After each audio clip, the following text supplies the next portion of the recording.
At a time when so many of us feel like our connections with people are distant and conversations are surface level, really engaging with each other takes intention.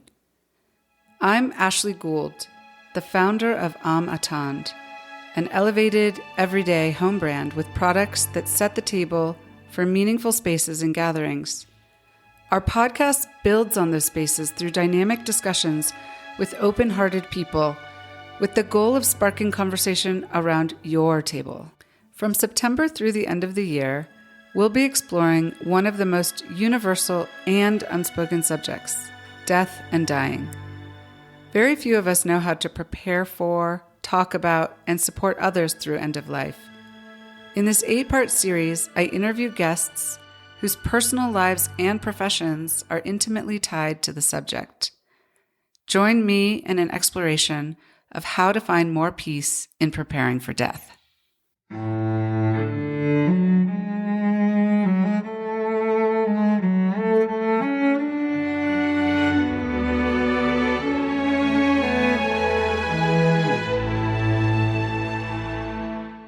It is my pleasure to welcome Ashley Kirkham to On the Table with Ashley today. Ashley received her BA in English Literature from the University of Utah, a JD from the University of Utah College of Law, and an LLM in Taxation from New York University School of Law. Ashley practiced law in New York for 15 years and is now dedicating her time to raising her family and earning a certificate in beekeeping, learning all about the lives and ways of bees and keeping her own hives, all of which we'll hear more about in our discussion. Welcome and thank you for joining me today. Thank you for having me. So I always like to start and just hear a little bit about where you grew up and what kind of kid you were, what you liked to do when you were young. All right. I grew up down the hill in Salt Lake City, Utah, and I grew up in a neighborhood full of families and full of kids. So typical 1980s, roaming the streets, playing capture the flag and just night games.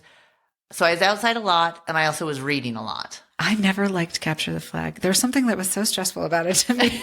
I don't know why. If you have enough people, then you don't have to be the on person. Yeah, right? That makes sense. That's the key. Okay, so I'd love to know what drew you to focus on studying law and specifically estate planning before you got into beekeeping. So I think the reason I got into law is because I was a really good student. I went through high school, I went through college, and then I just wanted to keep going to school. And I came out of undergrad with an English literature major, and I didn't necessarily want to be a teacher. And so I decided to go to law school. So that's how I ended up at law school. The way I got into estate planning is during my time at the University of Utah, I focused on environmental law and natural resource law, which is a big deal in Utah. And I was really into conservation easements. Mm-hmm.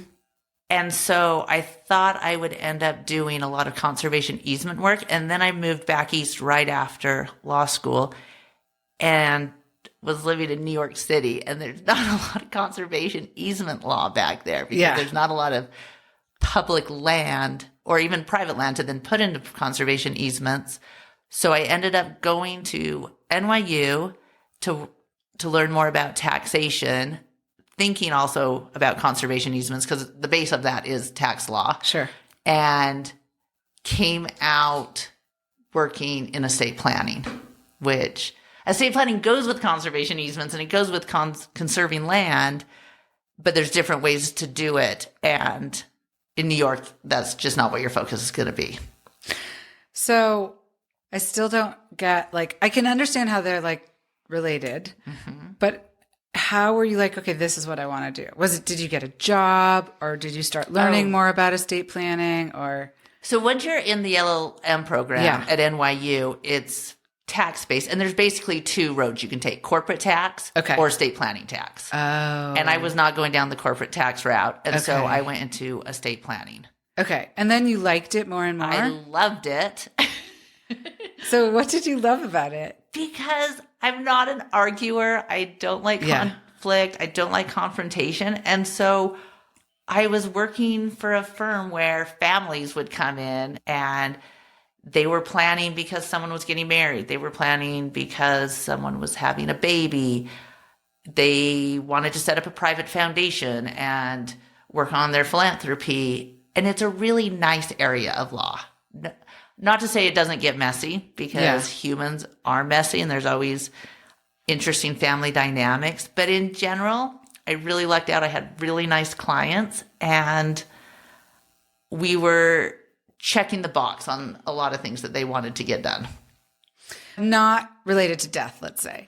And I think a lot of people, when they think about estate planning, and the reason I think so many people don't do estate planning is because they think about death. Yeah. And very few people are actually wanting to think about it or plan for it, which is a big part of the reason I'm doing this series, because I feel like we should all do more of that. Absolutely. But I still think there are definitely people who are acknowledging that this plan is for after they're gone. How much of that was your practice, like, to begin with? Like, if a lot of it was like, okay, somebody's getting married or having a child or whatever, what proportion of it was, I'm actually planning for when I'm gone? So the three main reasons people do their estate planning is they're having surgery. Yeah. They are going on a family vacation, maybe a bigger family vacation where they might all be going on an airplane together. Yeah. Or sometimes certain members fly on a separate airplane than other family members. Those are like the two big things that gets people to come in and update their will. So I talked about the earlier getting married and having a child. That is the anomaly. Not many people they know they should do it once they have a baby, but it is the bigger things where I think maybe there's a higher, not that you're going to die in an airplane, because actually that statistic is very low. But for some reason that triggers people to want to do estate planning. When I worked at a bigger law firm, most of our clients were older. They were more established and they had grown children. And so they were setting up trusts for children or grandchildren. Okay. When I broke off and started a smaller law firm with another attorney, we actually focused our firm on young parents. Okay. Because it was an easy entry. Yeah. And we lived in downtown New York City at the time, and it was exploding with young couples and babies. Yeah. And that's who our peers were at the time. Yeah. And so I'd go to preschool and kindergarten drop off, and that's who my clients were. So that's why I talk a lot about getting people with young children to write their will. Also, that's on their mind because of guardianship. And so you're not necessarily thinking about death at the time. You are, but you're more thinking about guardianship. And it's kind of like, I just need a basic will, and I need to put my sister, my brother, my good friend in this box, and then I can check it off. Yeah. For the next 10 years or something. And then I'll think about it again, because you should update your will every 5 to 10 years. Yeah. Situations. Yeah. That makes sense. So going back to estate planning, I remember when my husband Carlos and I did our first trust, and it was definitely after our first child was born. And it's not that we had money, but we wanted to make sure that we were deciding what would happen in the scenario where we both passed away. Who did we feel would be best to take care of our son? Right. And then we updated it when our second son was born. And then over the years, as you say, like, people should look at it every 10 years or so. 5 to 10 years. 5 to 10 years. So it sounds like in the practice that you were starting, it was more focused on sort of that demographic. And still, I think in that demographic, as you're doing this, it can be a relatively jarring experience because, and I don't know how you did it, but the way that our estate planning lawyers did it, they drew like a picture with boxes. Yep. And then the boxes, the flow chart that would say like, okay, like, Ashley, if you die first and Carlos is still alive, here's how it goes. Carlos, if you die first, and it's a bit jarring just to think about these things. So I do think that it makes you, at whatever age you do it, start to grapple with mortality at some level. But I also think that for many of us, it's like, okay, I'm just going to get my brain in the space to do this legal work, and I'm not going to go any further. Right. What was your experience with your clients, whether they were younger parents or older individuals planning for next generations? Like, did you feel like people we're able to sort of step back and think about what is it that I want to leave other than money or even guardianship. I was telling you about an earlier episode with Susan Turnbull on ethical wills. That was a wonderful conversation. And she's extremely focused on helping people create intentional communications for loved ones that don't have to be this huge burden. It can be 5 bullet points. And there are tools and tips now, and I'll put those in the show notes for this episode as well, so that people can just do something. And it's sort of like, it's like the Nike logo, like just do it. Right. You can always update it. You can always change it. But, you know, but can you? What if you have 3 different letters stashed around your house? Well, so she talks about telling somebody, like she recommends doing it on your computer just because she's like, a lot of people date stamped. And a lot of people can't read handwriting anymore. Could also have updates. Like she told a story about one of her clients who had written an ethical will to her son when he was 3 and then when he got married. And so, you know, the one that when he was 3 was still relevant, but it was just time for a new one, right? Oh, I like that idea. So that's evolving. Yeah. I just love this idea of leaving something behind for your loved ones. There's all the practical parts too. So your trust and your passwords and all of that. And there's this wonderful book by BJ Miller and Shoshana Berger that I'll also put in the show notes again that goes through all of that kind of thing.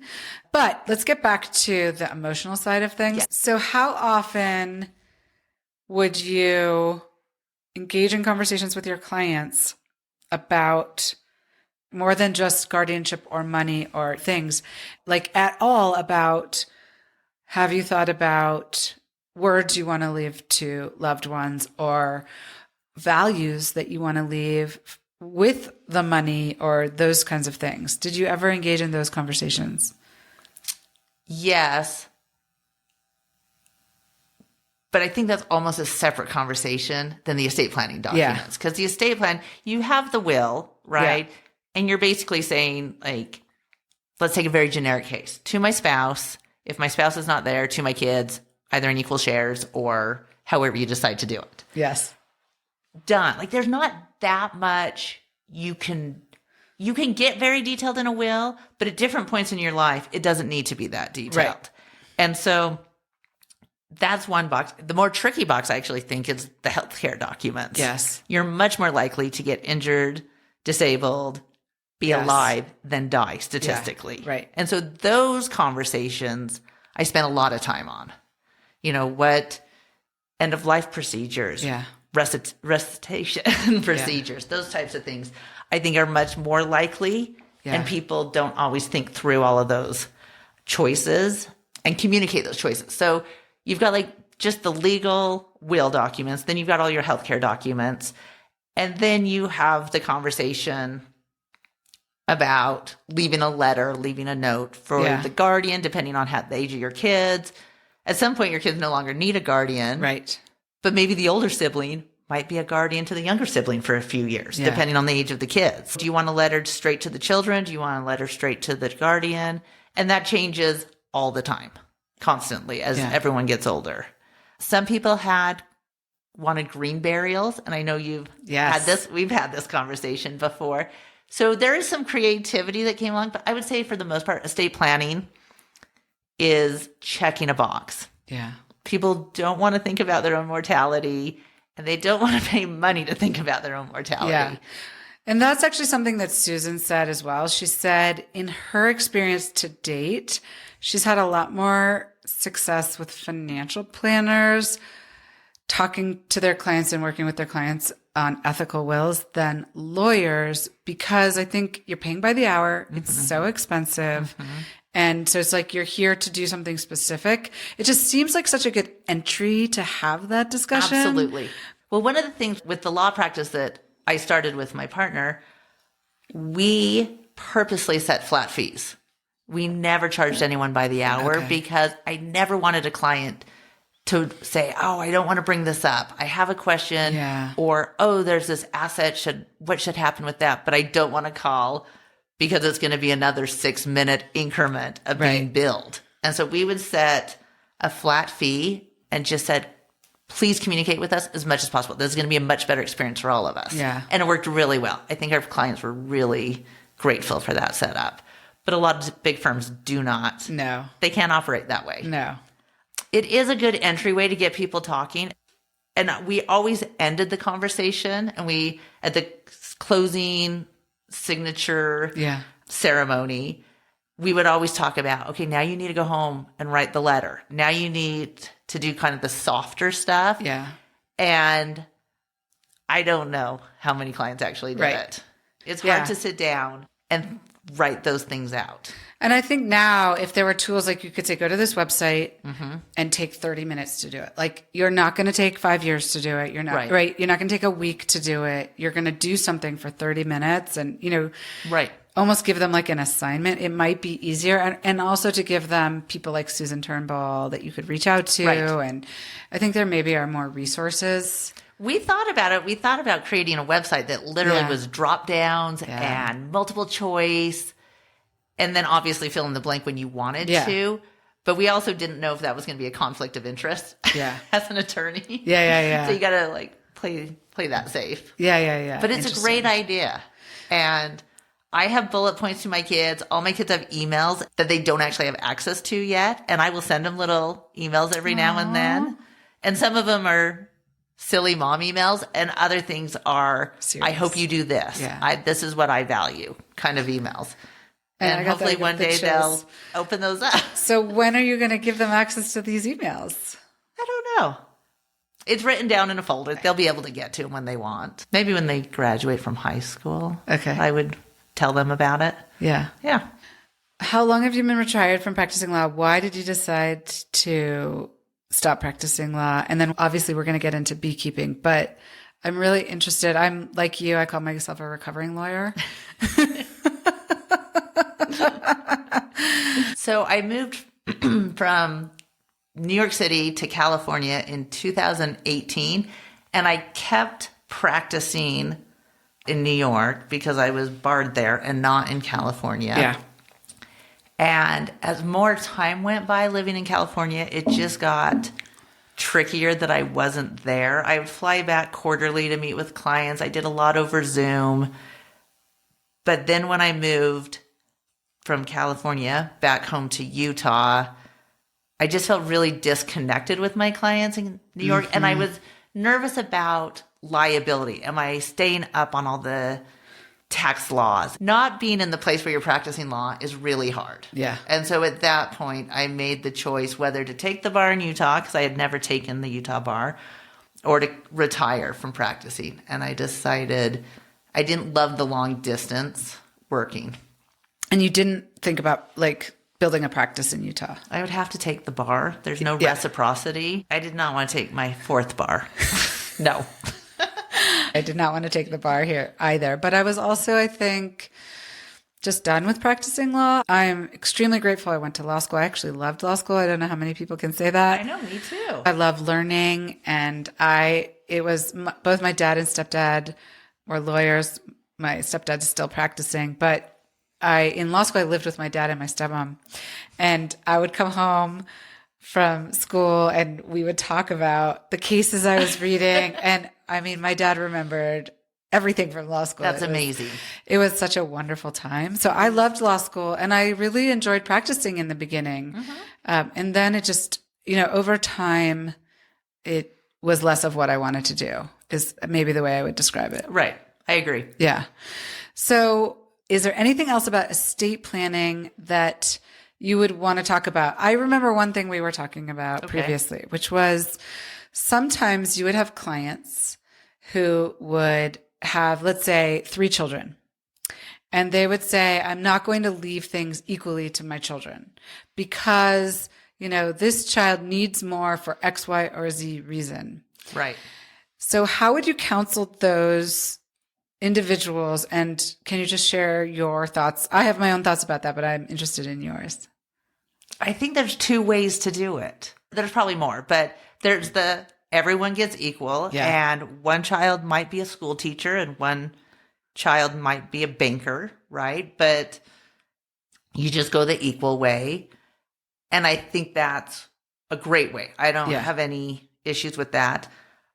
There's also looking at everyone's circumstances, and maybe a child has a health condition, and that's a little bit different. Yes. And so I think you have to take each family one by one and figure it out. But I don't think there's a right answer. What I do think is that a lot of times, sometimes people say things like, it's not fair if I don't get an equal amount, or my brother got more. And I don't have a lot of compassion in that situation, because it was never, there's no rule for inheritance. For sure. And I don't understand. Your parents, your grandparents, someone made the money, someone worked hard. And so however they want to distribute it, is their right. It's their choice and their right. And so I totally agree with that. For me, I think it comes down to love. So I think that there is, and maybe people are saying the words, and maybe in some cases they are really talking about, well, it's not fair. But I think what they're really saying is they don't love me as much. Right. And that, I think, you need to address before you die. So, right. And it comes back to communication. Yes. Just explain, like my mother tells everyone in my family, we're splitting everything down the middle. Yeah. Everything will be divided equally 4 ways. She tells us this all the time. So we all know it's great. It doesn't matter. But I will say also, when I saw families get into disagreements after someone passed, it usually wasn't the platter that represented the family tradition. Yeah. Right. And so when someone takes the platter and someone else gets the painting that hung above the fireplace, it's hard to put equality or a number on those things, because it's not always the thing that is the most valuable monetarily. Right. What is your suggestion for that? There's a couple different ways to do it. And I think you do it while everyone's alive. Oh, interesting. Recently, I had a friend go through this, and all the kids, there's 5 children, they all drew numbers. And then they went around the house while the parents were alive and went 1, 2, 3, 4, 5. And then they went 5, 4, 3, 2, 1, 2, 3, 4, 5, 1. So everyone had, you each got a turn, and no one was allowed to talk, and no one was allowed to say, oh, but I really wanted that. You got your name and someone had a list, and they all went through. And so somebody was keeping the list while you walked around. And did they include significant others, or was it just the children? No. Okay. Do not include significant others. But so my mother-in-law, I have a wonderful relationship with her. And we were at dinner a few weeks ago, and we were talking like, what should we do? They have a lot of beautiful artwork in their home. And she was asking me what she thought, what I thought, and about the in-laws. And I was like, don't include the in-laws. Because I am the in-law, and I still don't want to be part of this. Yeah. It should be your children. Okay. Yeah. Because That's it just my gets too opinion, complicated. Though. Well, it's like, especially if you can't talk. Yeah. It's like, how are you going to... You can talk. It's I mean, not you know like what I mean? silent. I mean, it's not going to... Every decision is not going to be an hour-long process. Absolutely. You have to get through this. It's emotional. But my parents, they went through a very similar thing with my dad's parents, but they had to come up with a joint idea. Okay. But honestly, in my opinion, every family's different, but I would keep it to my immediate family. And did your friend, or would you recommend the parents in that situation, in the invitation to do this, like, how is that broached? The parents in this situation were downsizing homes. Okay. So that made it... Oh, so people were actually taking items. Some yes, some no. Okay. Some, like, there might have been a dresser that ended up going to someone's home, but artwork was probably still staying with the parents. But they definitely were downsizing, so it was a natural way to walk around the house and do this. And I'm sure there was... I'll have to ask, but I'm sure there was, we're doing this now so that there's not any hard feelings later or confusion after. Yeah, I think it's a wonderful idea. Also, you need to be able to get along with your siblings. Yeah. Or maybe you don't. But it would be such a shame if the reason you're not getting along with your siblings after the death of a parent is because of things. Absolutely. So it's like, I also think in a sense, even though it would be emotional to do it at the time, it takes the emotion out of it later. So you can't say like, mom didn't love me as much because she didn't leave me the platter. Exactly. Right? Right. Which I think people, when somebody is gone and you can't ask them, you make up stories in your head. I mean, I think we make up stories in our head all the time about, Yes.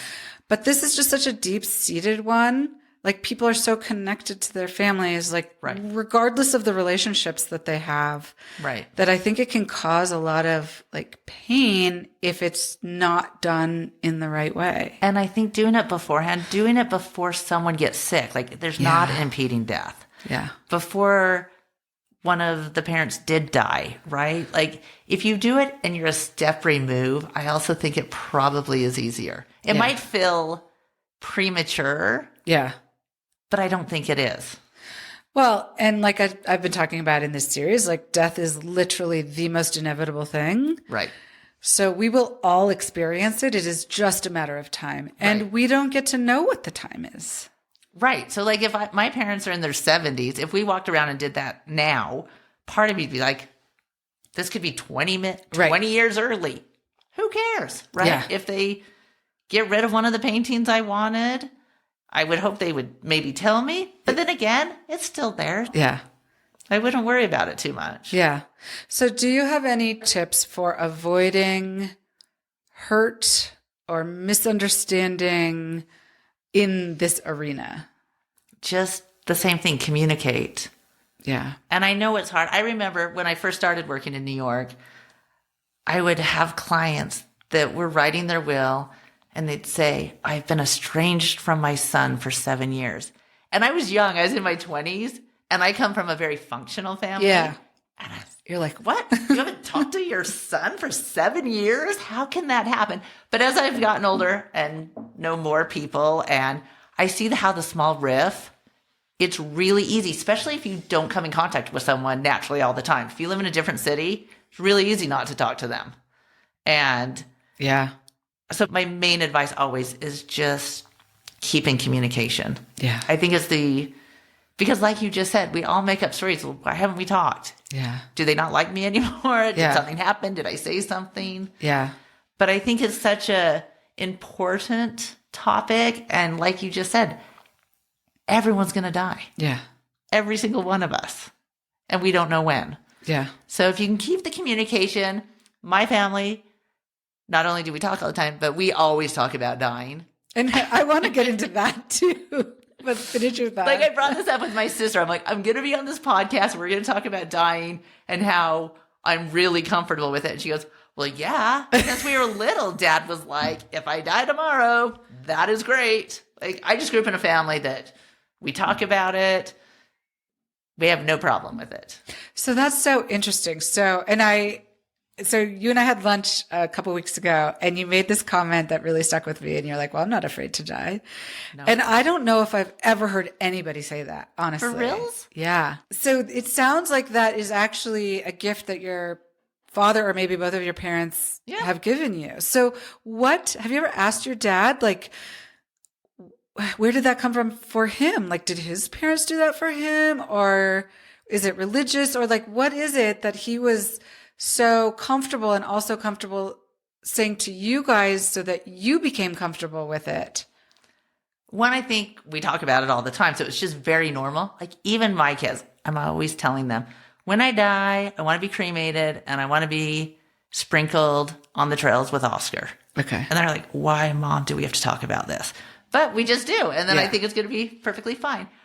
My guess, back to your question, is this is all faith-based. I truly believe in a heaven. Yeah. And so I think when I die, I have a grandmother who turns 99 next week. Part of it is really exciting that I still have a grandma, right? Not many people have a grandma at my age. But second of all, when she does die, it's not going to be a terribly sad thing because I am so excited for her to see her mom and dad. And she's one of 9 siblings. Some of them she hasn't seen in decades. And I think it's going to be so wonderful that they all get to be together. Yeah. So I'm actually really excited for my grandma when that day comes. I will be sad for me, but excited for her. So I just think I have a really strong faith in the afterlife. Okay. So that's maybe where that came from. Was your mom the same way? Like, you could still have a strong belief in it without talking about it as much as She doesn't talk about it as much as my dad. Okay. My dad he'll just throw things out about, I think I also told you this, how he has a bad back. And so he's told me multiple times, when you put me in the coffin, make sure I'm on my side. I like the idea of him being on his back makes him feel uncomfortable. Yeah. So I'm like, okay, Dad, we'll get you slightly wider one and we'll put you on your side. Yeah. But I promise you, we will figure that out. Yeah, for sure. And he'll be the only known person on his side in the coffin. Well, and one of the things in BJ Miller and Shoshana Berger's book is like, when you address these questions in life, you get what you want in death. Right? Absolutely. And people should, like, to me, it's like the most beautiful, respectful thing you can do for somebody is respect their wishes. Right. But if you don't know their wishes, then it creates pain and anxiety and am I doing the right thing? And right. Like, it creates so much more stress on top of the grief. Yes. Yes. So it's not the time to be questioning. Right. This should be the time to be mourning and celebrating someone's life. Again, the more you can tell people, the better. Yeah. I don't see any downside, though I know people are afraid of dying, so that's the downside. But maybe they wouldn't be. I think that we will be less afraid. So I spoke with a palliative care doctor, and I'll share this paper with you. It's called Existential Maturity. And it's a short paper, and it's studying a couple. They were a young married couple, and the husband had cancer and died. And this process that they went through where they really came to terms with it, they were both at peace. Right. And is that a model that we can all take into our lives to become, like, I don't know why we can't work on our existential maturity at any age. But I think what your dad did for you is beautiful because it set this foundation that's not scary. Right. Right. But it sounds like for you, it hasn't had anything to do with it, that as long as you can be aware of being conscious of it, you've been okay with it. I think so. Yeah. Which is so fascinating still to me. I feel like the work that I've been doing on this series, and I started the series because it's 10 years since my dad passed of a rare cancer, and we've lost other loved ones and family members in the intervening years. Right. But it is definitely helping me. Oh, good. Absolutely. And my whole thing is I think we can have more peace. It doesn't mean it's easy, but I think that we can have more peace. I feel more at peace now than I did months ago, even before I started like really digging into the subject. And I also think it's like many things in life, like preparation equals success. So it sounds weird to people, but like reading about it, writing, talking about it actually makes it easier, not harder. Absolutely. One of my favorite sayings is get comfortable being uncomfortable. Yeah. And it's the same idea. When I was practicing law in this area, I read so many books about end-of-life decisions, palliative care decisions, just because I wanted to be able to talk to clients about it. I remember reading a book called Death Cleaning. Cleaning out. That's the Swedish. Yes. Yes. One of my favorite books. And it's also like a whole way of being. Exactly. And for a long time, I wanted to give it to my clients as like an end of our time together. Yeah. And then I just thought, no, not everyone would appreciate this gift. I tried to talk to my mom about it, and she's like, nope, I'm actually happy to keep all my stuff here until I pass. Yeah. And so you have to it's a mindset. It's an absolute mindset. And I think like Dr. Gamble, the palliative care doctor, was like, we meet people where they are. Right. Even at end of life, people are in very different places. Absolutely. Even when they know that they are at the end of their lives. Right. With like a serious diagnosis or something. They're in all different places.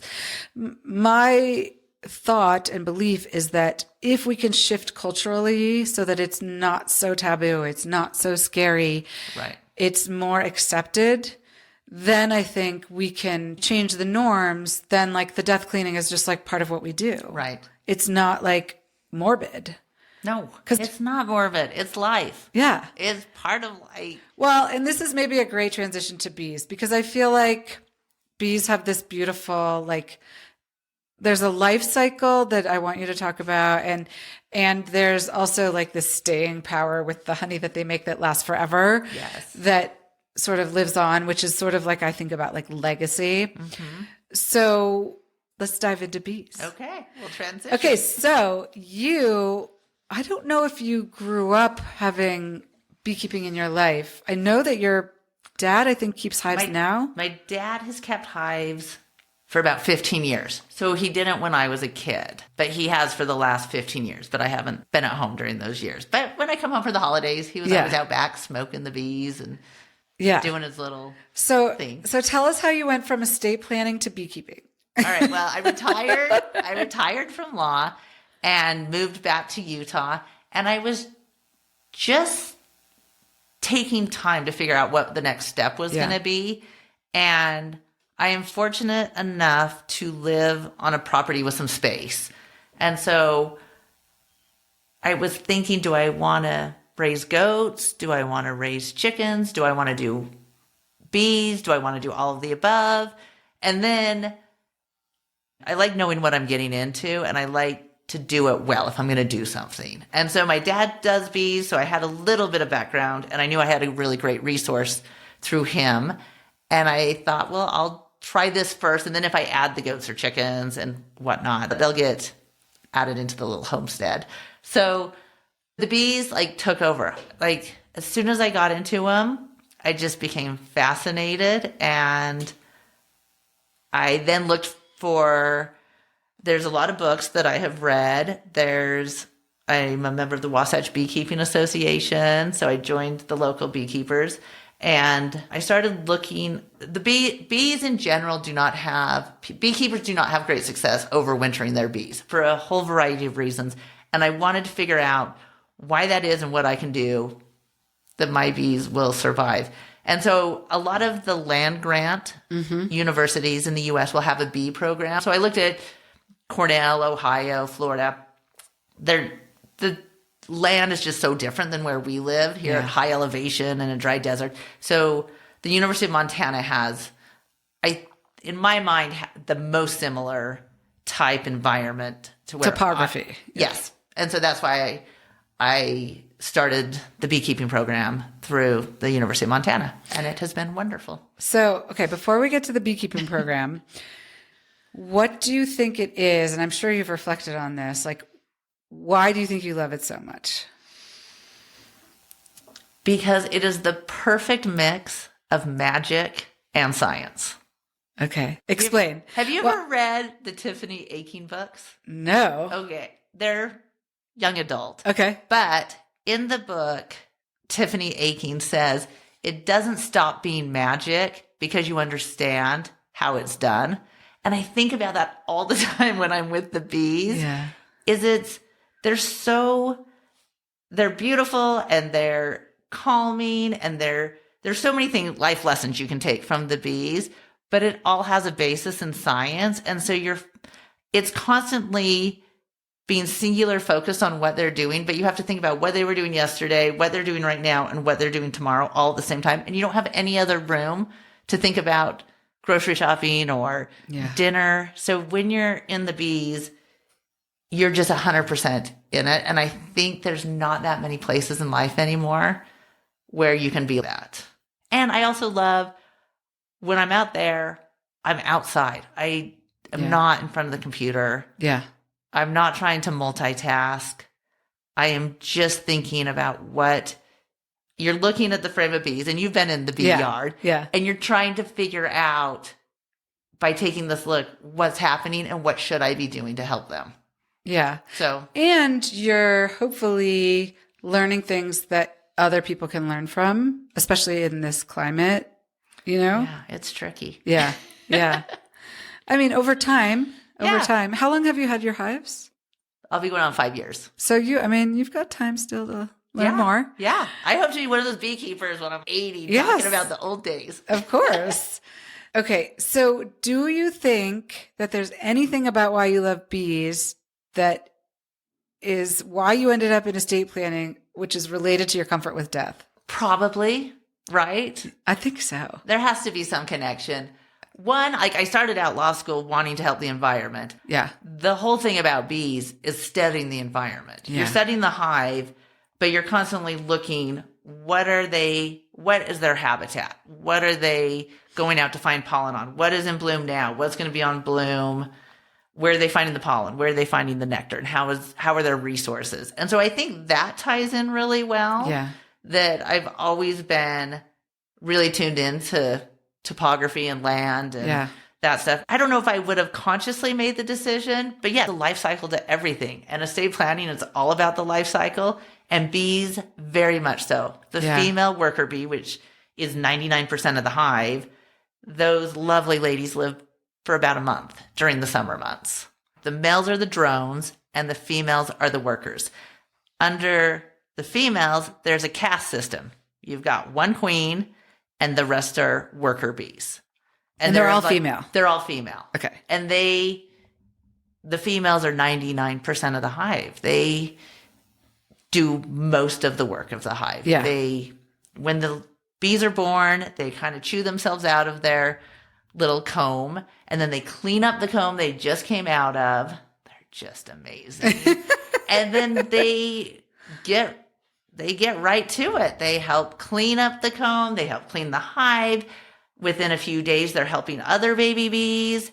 They're feeding the larvae. They're making bee bread, which is the pollen that's coming in. They mix it with some enzymes and they make the bee bread. Some might become guard bees and they, guard the door. Yeah. So like when you look in there, there's these little bees poking their heads out, making sure no one that's not part of the hive comes in. Yeah. They're so great. And then the end of life, they become foragers. And that's when they go out and they might be honey or nectar foragers. They might be pollen foragers. It kind of depends what the hive needs at that time. Okay. And they know this. I don't exactly know how they know. Like it all gets communicated through pheromones between the bees or among the bees. And then they die. They basically wear themselves out working. The foragers that's the end of their life. During the winter months, there's no foragers. So they're at least up here in my hive. Yeah. They are clustered inside the hive, keeping the queen warm. So they will live maybe from October, November, all the way until spring. Okay. And then the drones, you haven't talked to us about the drones. Okay, so the drones are the males, and they're a little bigger. They're a little buzzy. They don't have stingers, so they would never sting you. And their main role is to mate with queens. So when the queen is born, she'll spend a few days in the hive kind of hardening up her exoskeleton, and her wings will dry out. And then she does a mating flight, and some ladies will go with her to hopefully protect her. And she'll hopefully go out 5 days in a row and mate with as many drones as she can, come back in the hive, and then spends most of the rest of her life laying eggs and building up her colony. So why do we see drones in the hive if they mate outside of the hive? They go out there for about 30 minutes at a time. Okay. It takes a lot of energy. They are in the zone. Yeah. They are up there flying. It's called the Drone Congregational Area, or Okay. CGA. And they're just hoping a queen comes by. Okay. They're up there buzzing around, waiting for the queens. And then they have to go back and replenish their resources. So they go back in the hive and eat some honey, some nectar. They're just going to rest. Yeah. When they're in the hive. But why are they allowed in to that hive? Because they belong. They actually, versus worker bees who aren't really invited into other hives, a drone can basically walk into any hive. Okay. They'll usually come back to their own hive from what I understand. Okay. But they're not excluded out of other hives. Interesting. And then how long do they live? If they mate with the queen. Yes. They die after mating. Really? Yeah. When they separate, she kind of pulls like his innards out with her. So he dies after mating. Okay. But there's a lot of analogies we can make there. Yes, there are. And a lot of legacy. Yes. Yeah, exactly. Like that's the way it works. We wouldn't have colonies. Yeah. There would be no baby bees if the queen didn't mate to have fertilized eggs. And then the drones that make it until fall, they get kicked out in the fall. Okay. Because they're larger than the workers and they eat more. And the hive just doesn't have the resources. So come fall, when the bees know that it's fall because you'll see drones getting kicked out of the hive and they're not allowed back in. Interesting. It's a little sad. And then how many eggs will a queen bee lay in her life? I don't know about in her life because it depends. Like, yeah, it could be variable. Yeah. She could get squished when we were in there. Yeah. Like, heaven forbid we accidentally squish her when they were inspecting. So you have to be very careful. But in the height of summer, she'll lay 800 to 1,000 eggs a day. Oh my goodness. So I don't know how to do that math because there are places like Florida that have very long seasons. And then there's places like here that have shorter seasons. Yeah. And basically she will lay eggs during her seasons until she kind of runs out of fertilized eggs. And then the other bees in the hive kind of can sense that and they will then replace her with a new queen. Oh. And sometimes they allow her to, if she's old and just not producing eggs anymore, sometimes they just let her live out her days and in otherwise the hive with her daughter. Sometimes they'll ball her, like they literally will suffocate her. They'll get around her and... Oh my goodness. Okay. Yeah. I don't know if you have thoughts about this, but like it's fascinating to me that they all know their role. Yeah. And they just do their job. Yes. It is fascinating. Part of it is an age thing. Okay. Part of it is what the hive needs. Like if the queen is laying a lot of eggs, they know they need more pollen coming in because that's what they feed the babies. And so some of the foragers who might have been collecting nectar switch over and start collecting pollen again. And it is communicated through pheromones. And is it coming all from the queen? I don't know. Yeah. I think the workers must communicate with each other too through the pheromones. Okay. Yeah. I mean, it makes sense. That's not their only communication. They do dancing when the waggle. Do you know about the waggle dance? No, tell us about the waggle dance. It's amazing. So when a bee doesn't want to go out and find one lovely sunflower. That's not very useful. The bee wants to go out and find a field of flowers. Okay. Right. A field of alfalfa. Yeah. A field of clover. Comes back to the hive and will do this dance called the waggle dance. And it's a figure 8 on the frame. And depending on how quick she's doing it, the frequency, how much waggle she's got, it's telling the bees how far away this field is in the direction of the sun, in relation to the sun. It's amazing. And then when we were there, you showed us some, I think you called them pollen pants. Wearing the pollen pants. Yeah, like the worker bees coming back. So just explain that. So when the worker bee, they're not scientifically called pollen pants. I actually don't know anyone else who calls them that besides me. But they're so cute. They're like wearing cargo pants. The worker bees go out and they're collecting pollen from multiple sources and they pack them on their back legs and they kind of can crunch it down with like the joint of their back leg. It crunches it. To compact it. And there's like a special pocket on their back legs where they put the pollen and then they come back to the hive and other bees who work in the hive take the pollen from them and will go up into the hive and mix it up with enzymes and whatever it needs to be mixed with to become bee bread. And then they pack it in the cells. And so when you pull out a frame of bees, especially like spring and summer when they're laying a lot, it's a rectangle, right? Mm-hmm. And kind of like a rainbow in the middle or a half circle will be a lot of brood, which is the babies, the eggs. And then around the brood will be a rainbow of the pollen, the bee bread, which they'll feed. And then outside of that, up in the corners will be the honey. And it's kind of the process of what they get fed. Okay. And so they'll do that on all the brood frames so that there's always resources nearby. And so when there's not a lot of pollen, the queen will slow down because she's not going to lay eggs if there's not enough food to feed. Yeah. The babies. Yeah. Because she just knows. Yeah, they all know. Yeah. Yeah, so they all are communicating. And there's thousands. There's tens of thousands in there in the summer. And the other thing that's fascinating to me was you said, how many hives do you have again? I had 6. I'm down to 4 because I combined. For the winter. So, but you were, when it was not winter, so you have like a schedule when you go out and you have a schedule of when you like protect against mites and other things. And you don't want to disturb them too much. Like it's like an art and a science. Yes. But one of the things I found so interesting is that the worker bees know which hive that they go out or when they're foraging and they know which one to come back to. Yes. And they don't go into the other one, even though they're right next to each other. Right. I think there is some drifting. I have been told there is some drifting. Okay. But when the bees are getting ready to become foragers, they crawl up the front of their hive and they kind of push themselves off. Okay. And they'll do a figure 8 right in front of their hive. And they're looking for markers. So a lot of people paint their hives with designs for that reason. Oh, really? Yes. I have a combination of painted hives and just wood grain hives that have been wax dipped, and they'll look for the lines of the natural wood to know which hive is theirs. I think they also use smell. Yeah. I think they use the magnetic fields of the earth to know where to get back. But once they get close, I think they know their own hive by these orientation flights they've done.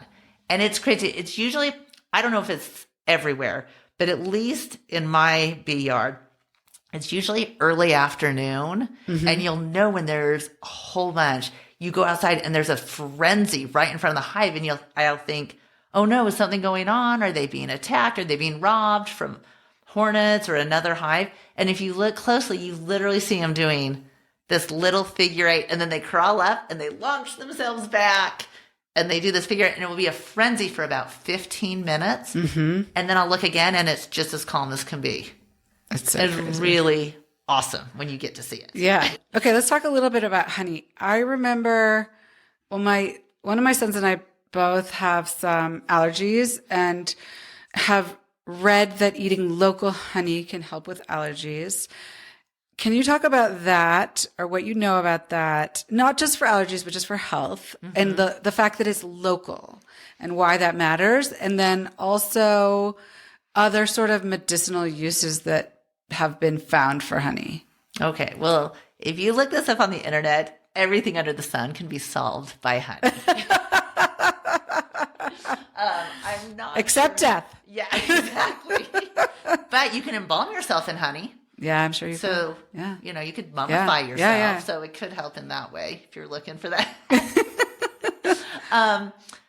So definitely, I think the idea of eating local honey to help with allergies is you're allergic to something in your local environment. Right. And it's the pollen in a very close vicinity to where you are. And so when you buy honey from the grocery store, one, it's definitely not local.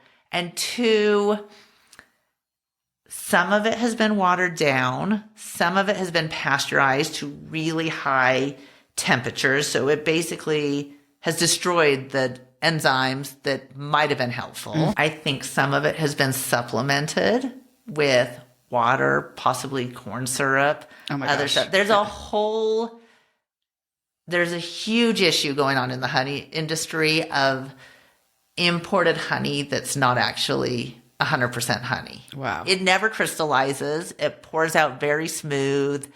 That's a tell sign that it's not 100% honey, because all natural honey will crystallize over time, and depending on what the floral resources were is how quickly it crystallizes, depending on what plants that the bees were visiting. But that doesn't mean it's bad. It just means it's crystallized. In some places, people like crystallized honey. It's kind of thicker. You spread it on your toast. Or dip it in your tea. Yeah. It doesn't matter. It just dissolves. Or you can run it under hot water and it will all decrystallize again. Yeah. And eventually will crystallize again because it's the crystals, it's the sugar crystals are, forming. So grocery store honey, I don't want to say it's all bad. Yeah. I think there's a lot of red flags in there though. Well, and you're not going to get local honey. And it's not going to be local. You want the pollen that's in your area, because that's what you're allergic to. It's the pollens. And beyond allergies, there's like a lot of good stuff in there. I do have a friend whose husband takes a tablespoon of honey every night before bed and says that he has never felt better. Yeah. People have been eating honey as long as they can. Yeah. All around the world. Yeah. Well, and it's been buried with Egyptian pharaohs, and it's still edible today. It crystallized, but it's edible. It's edible. I know. It's crazy. What were they foraging on in Egypt? I don't know. We should look into this. I know. I've thought about that. So you've also told me like your dad's honey looks and tastes totally different from your honey, which makes sense, but I'm not sure if you go to the grocery store, you kind of see the same. Yeah. So just talk a little bit about like how different like the pollen or the nectar or whatever they're finding, how dramatically that's going to affect the look and the taste of the honey. Absolutely. It is so different. So my dad keeps honey down in Salt Lake, and I have a sister over in Utah County, and she also keeps honeybees. And so we try and do a family taste test every year. Yeah.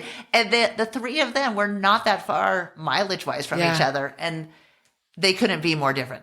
A lot of the grocery store honey is clover honey because it comes from Minnesota or South Dakota, North Dakota, and which are just big clover states in general. And so they'll put hives on clover fields and alfalfa fields, and it's great honey. There's nothing wrong with single source honey. Yeah. You can get orange blossom honey from Southern California, right? Yeah. They put hives in the middle of the orange blossoms in the orchards, and it's great, but it just tastes different depending on what your bees are foraging on. Like I just said, I ride my bike all the time trying to figure out what my bees are getting at.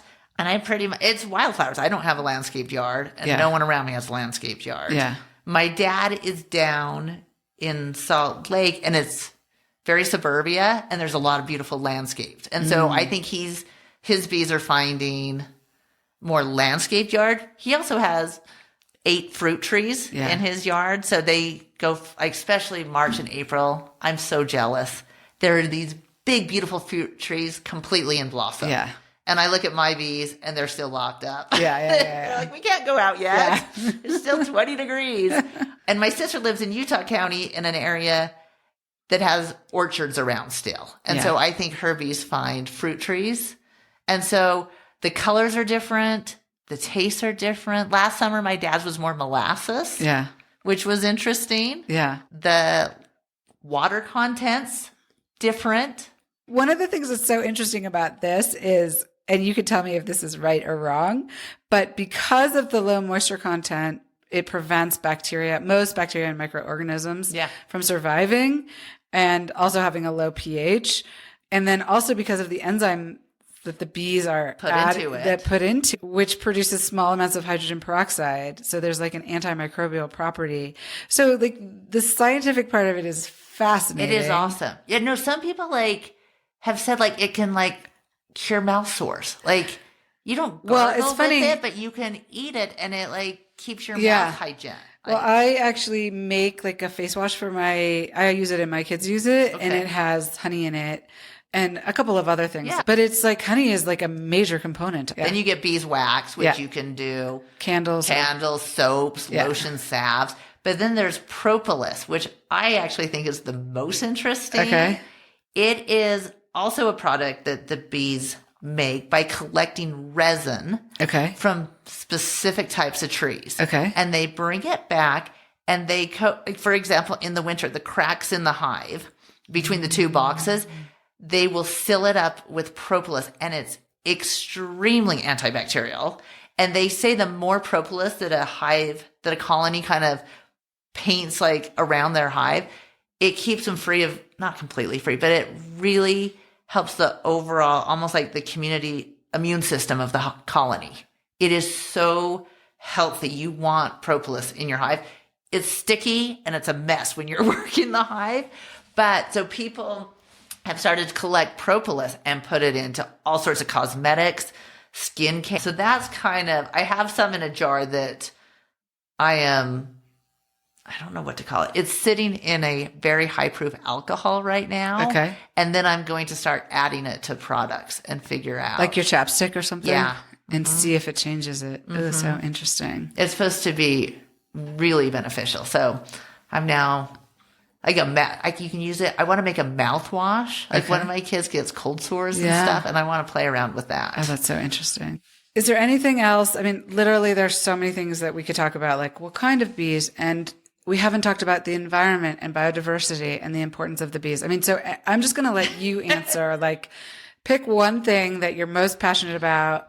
I would say one of the things I'm most excited and concerned about as far as bees go. Bees are super important. We all know that. They're important for the local environment. They're extremely important for our food system. Like 1 in 3 bites you take come from something that a bee helps pollinate, right? Like if we get rid of the bees, 1 to 2/3 of the grocery store is gone. And then we're eating Twinkies. Yeah. And things grown in a lab. So, but it's not, I don't think this is a call to say, everyone run out and get bees. That's not what we need to do because there's a carrying capacity to the land. Yeah. And so what I would really hope everyone could think about is habitat. It's what do the bees have to work with? Where are they going to get their nectar? Where are they going to get their pollen? As development happens, which is not the worst thing, but we need to think about habitat, and not just for the bees. We need to think about habitat for the birds and the wildlife, the native bees. We didn't even get into native bees. That's that's a whole other really fun topic. But what can we plant that's native and that's going to help, that's going to grow, and that's going to be resourceful to the insects and the pollinators. Yeah. So that's what I'm spending a lot of time thinking about, especially going into winter since I won't be working in the bees. Yeah. I will have more time now to think about, like I walk around and I try and see what are the bees landing on? What should we be planting? What is water wise? Mm-hmm. And I think, you drive around, we have the sides of freeways, we've got mediums. What's going there? Like, there's a lot of easy things that could be planted that are pollinator friendly. And I hope we can do better in that area. Have you gotten involved like in any local or statewide initiatives? Because it seems like maybe more could be done if people knew. They kind of know. Okay. And yes, I've been in contact.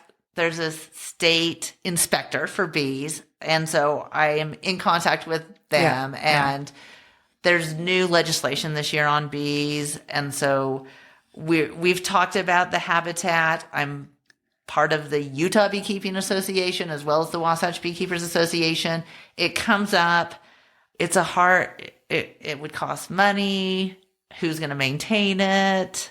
But I think big picture, it would be well to pay off. Yeah. And so I know like the state of Minnesota has its own habitat committee as part of this state. And Minnesota is a huge honey producing state. Yeah. Utah, it's harder. It's a desert. We don't have as many flowers and nectar and all of that.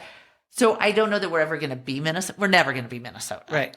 But it would be nice to have even like a grassroots committee trying to help. Yeah. But it's hard. We go everywhere from the Alpine Mountains of here down to like St. George and Moab. Right. Bees still live, but it's a lot harder. So I think the habitat is what I'm currently thinking about. Okay. So at the end of every episode, I like to ask the same 5 questions. Okay. So let's do it. Okay. The first one is as we explored my brand, Amatand, objects can hold a lot of meaning for us. They can tie us to the past. They can enable us to be in the present more, or even like take us into the future. Can you share an object from your life, whether you still have it or not, that holds a lot of meaning for you, and tell us why? Anne of Green Gables. Really? The book. Yeah. It has always been my favorite book. Oh. And I've reread it off and on throughout my years. And I get different lessons from it each time. And honestly, I see it on my bookshelf and it makes me happy. I need to go reread that. It's fun. Do you reread books a lot? A few. Not a lot. Okay. Yeah. Because there's a lot of books to read. I know. But there's a few. I'm rereading a book right now called The River Why. Have you ever read this book? Oh, it's about a boy who grows up with a fly fishing dad and a bait fishing mom and their philosophies on life. It's a great book. So I am rereading that because my youngest has gotten really into fishing this past year. Okay. So, that sounds like a really cool book too. It is fun. Yeah. And Anne of Green Gables, do you think that your love of the book stems from the writing and the lessons, and or also potentially when you first read it, like the time in your life? First of all, I've always loved reading. Yeah, me too. But I probably found Anna Green Gables, end of elementary school. Yeah. And she is such a great character. I once even made my husband go on vacation with me to Prince Edward Island. It was a 19-hour drive from New York City to Prince Edward Island, and we had to run through the haunted woods together. And I went and visited Lucy Montgomery's grave, again, back to the graves, and it was so great. And Josh was like, wow, we're driving and to you were Prince like, Edward I Island. know it's love. Yeah, it was love. Yes. Yeah, no, Anna Green Gables, totally time in life. And I also really believe in reading series books because it keeps you reading. You want to know what happens in the next book. And that was a great series. Yeah. I haven't reread the whole series. I usually just go back to the first one or two. But Gilbert, life. I can talk about Gilbert and Diana all day long. All right. Okay. I'm going to reread it. Can you share a favorite tradition? It could be from when you were a kid or something you do with your family or your children or your extended family today. Anything at all. Okay. Yes. We celebrate, my entire extended family, Bob Dylan's birthday every year. What? This is a new one for me. May 24th, as I was growing up, we celebrated his birthday because my mom does not love Bob Dylan. I think it's mainly my dad and I, but everyone else tolerates it. Yeah, tolerates or appreciates him. And even to this day now, I'm not sure all my siblings, but now me and my kids, May 24th, we bake a cake, we sing, we play his music all day long, we choose our favorites. Yeah. I have never heard him. this before. So, favorite singer, songwriter, poet. Love him. So this started with your dad? Yeah. Okay. My dad is the king of quirky traditions. Okay. And if you're going to start a tradition for a family, make it quirky because it works. Okay. I'm going to give you one other tradition that I love. On Christmas Eve, we play family bingo. Yeah. And normal family bingo, but the prizes range from, a headlamp from REI to a frozen turkey. And they're all wrapped up. And the year that your 8-year-old niece gets the frozen turkey and starts to cry is the best. Because you never know who's going to get the Costco salami. There's some really great ones. There's some that you just want to cry. And when it's the little kid, you're just like, it's your turn. And you don't feel bad. It's so awesome.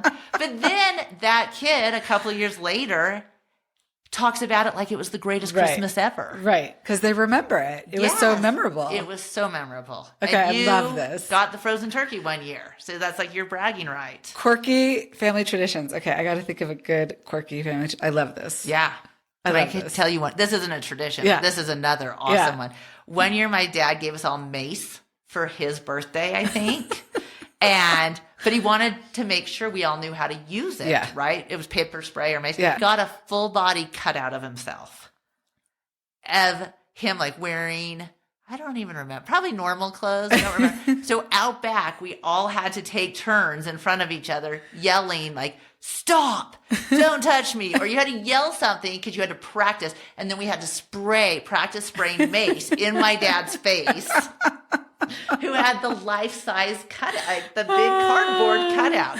But then, you were ready to use your mace. Yeah. Yeah, you knew what you were doing. Okay. That was a great birthday. Okay. Are you in a phase in your life where you enjoy entertaining in your home? Why or why not? Unfortunately, no. Okay. Because I'm busy every night of the week, almost. With the kids. Yeah. We're always going to soccer practice or some other practice. And then I am fortunate to have moved back home. And so Sundays, once a month, I get to go to my mom's and eat dinner. And usually once a month, I get to go to my mother-in-law's and eat dinner. Okay. And so on the Sundays that I don't have a family dinner, you just want to be with your family. Just want to be home. Yeah. Sundays are family day at my house. Yeah. We try not to do too much. Anything besides family stuff. Yeah. Mm-hmm. Well, we talked about this before and I've talked about this in prior episodes. I do feel like we have seasons in life. I used to plan elaborate dinner parties, and then having young kids, it's really hard. And then I kind of got back into it. And then lately in the teenage years, it's also harder because the kids have their own thing going on. So I'm I will come back to it. I know I will come back to it. I love having people over. Yes. And I love cooking for people and feeding people. But right now in this moment, it's just like a little bit much. You would have thought, I agree. When they were little, it was just like, no way. Yeah. And then you would think with teenagers, it's easier, but it's not. It's just busy. It's more busy. It's more busy. But then I think like it will get less busy again. I agree. So I feel like it can be seasonal. Yeah. In our lives. And so. I love having people over. Yeah. But not only am I busy, everyone else is busy. Who am I going to invite over? They have all their stuff going on. We'll get around to it. We'll get back around to it. Okay. Do you have 1 or 2 top resources, books, websites, courses you can recommend? It could be related to beekeeping, estate planning, just like books you love. And we can, okay. You could just say a few, and if you have more, we can put them in the show notes. I would give beekeeping podcast, but I honestly don't think other people care. Yeah. Because it's kind of in the weeds. Like, I want to know the details. Right. As far as books go, that Swedish death cleaning book is one of my favorites. Okay. When Breath Becomes Air.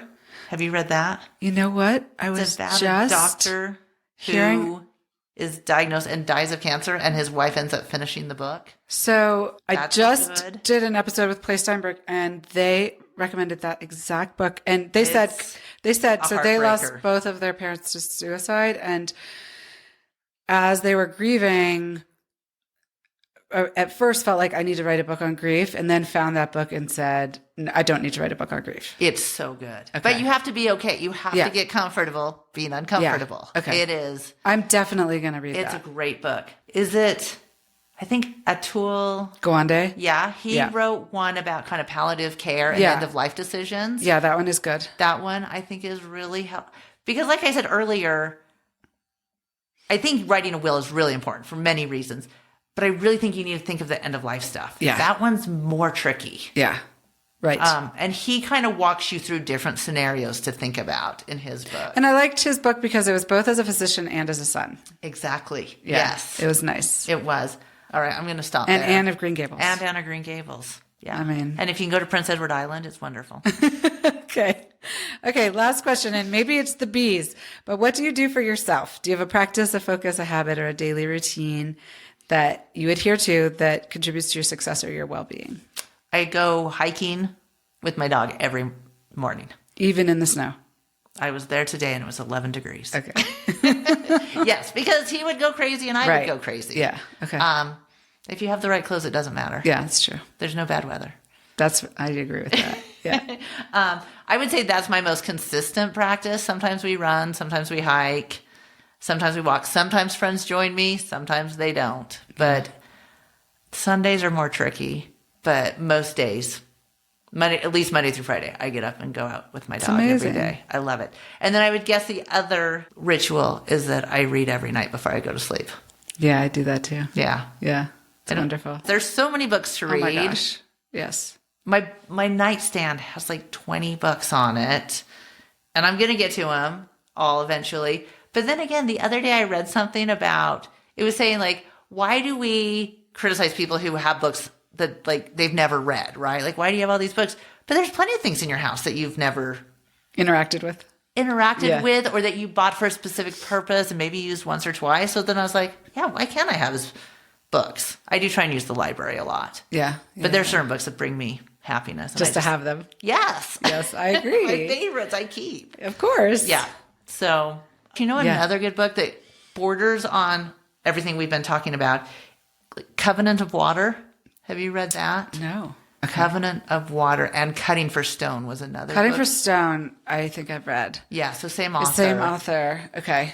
And it borders on doctors, healthcare system, but they're novels and they're stories. Yeah. And it has a lot to think about. Those are really... Covenant for Water was my favorite book this past summer. Okay. Yeah, read it. I will read it. It's on the list. Oh, good. Well, Ashley, thank you so much for joining me. It has been... Ashley, thank you for having me. It has been a pleasure and so much fun. And I've been learning about bees, but I've learned even more today. Well, and you're always welcome to come. In the spring, we'll open them up again together. Okay. Yeah. Thank you so much for joining me. It's been so much fun. I look forward to continuing the conversation. If you enjoyed the show, please rate, review, and subscribe wherever you're listening. It helps us reach more people who just might need these conversations. If you have ideas for future guests or have feedback, you can reach out to us by visiting onthetablewithashley.com, linked in the show notes. On the Table with Ashley is presented by our elevated everyday home brand, Amatond, which you can find at amatond.com. That's AMEATENDRE.com. You can follow us on Instagram and TikTok at Amatond. And you can learn more about products related to the Death and Dying series at amatond.com. Thanks for listening.